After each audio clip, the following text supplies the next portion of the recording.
Partnership for Transformative World, harnessing the power of youth and technology, is the very appropriate under the current circumstances. It is also very relevant for Bangladesh as a significant portion of our population is young. The youths well conversant with digital technology have kept our economy vibrant during the COVID-19 pandemic. The UN has estimated that the global economy is expected to lose nearly $8.5 trillion in output over the next 2 years because of pandemic.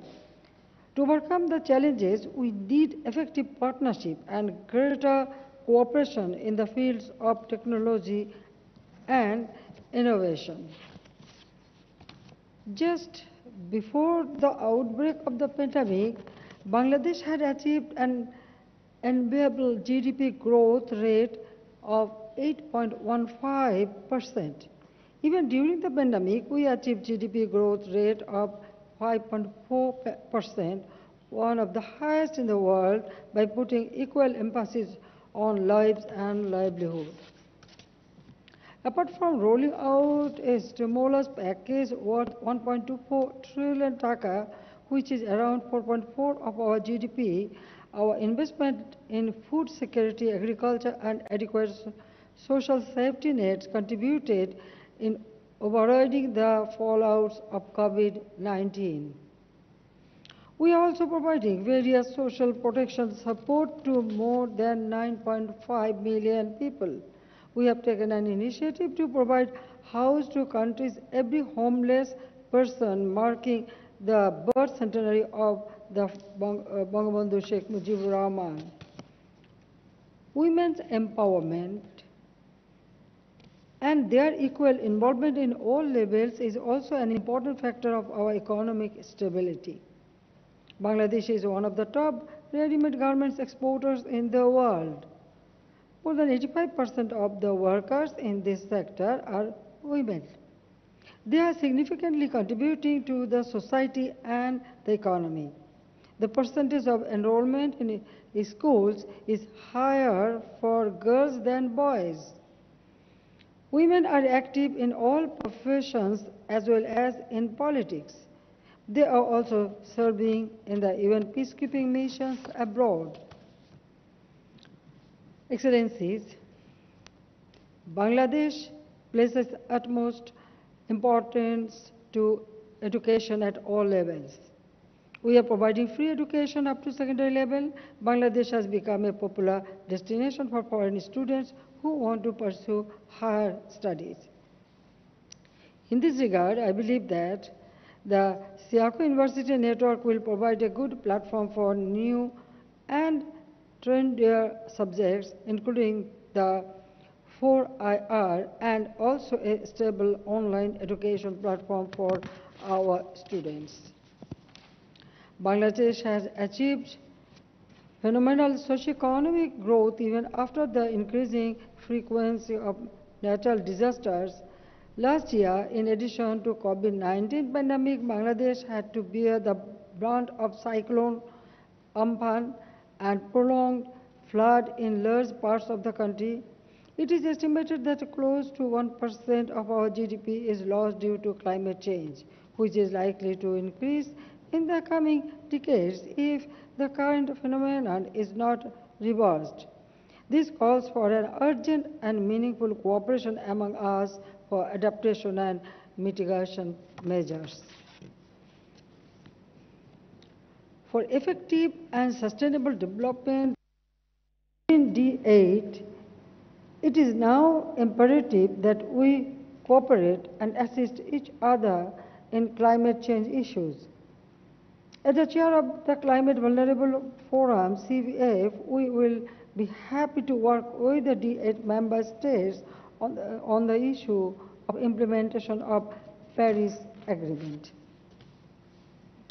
Excellencies, another urgent issue that is causing severe impact on our environment, society, and the economy is the Rohingya crisis. Bangladesh gave shelter to 1.1 million Rohingyas of Myanmar on humanitarian ground. We have insisted from the beginning that the Rohingyas have to go back to the Rakhine state in Myanmar in a safe, dignified, voluntary, and sustainable manner. Unfortunately, it has been more than 3 years after their influx into Bangladesh, and the repatriation process is yet to be started. We are also concerned that if the crisis is not resolved, this may create security concern in the region and beyond. We are grateful to the D8 member states for their support. I would like to urge you to put pressure on Myanmar for taking back the Rohingyas.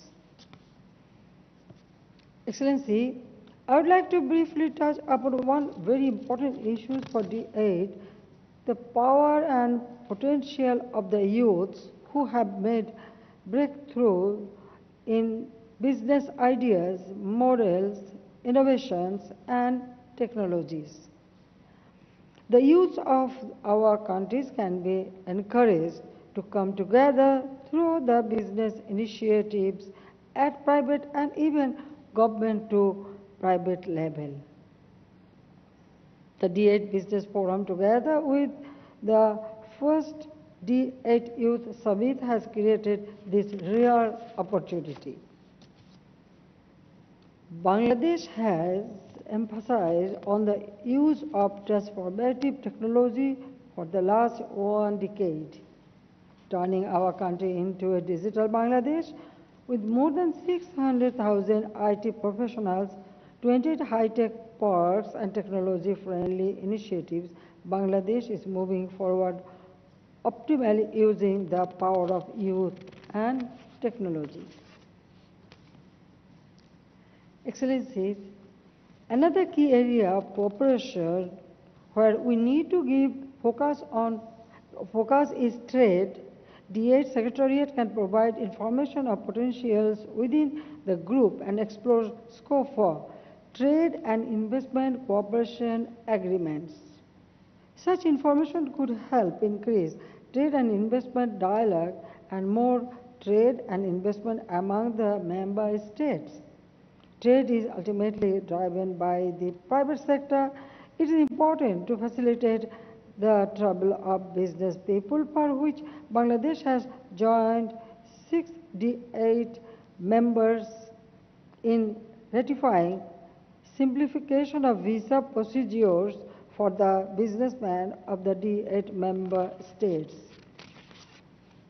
Excellencies, before concluding, let me highlight few points for our cooperation.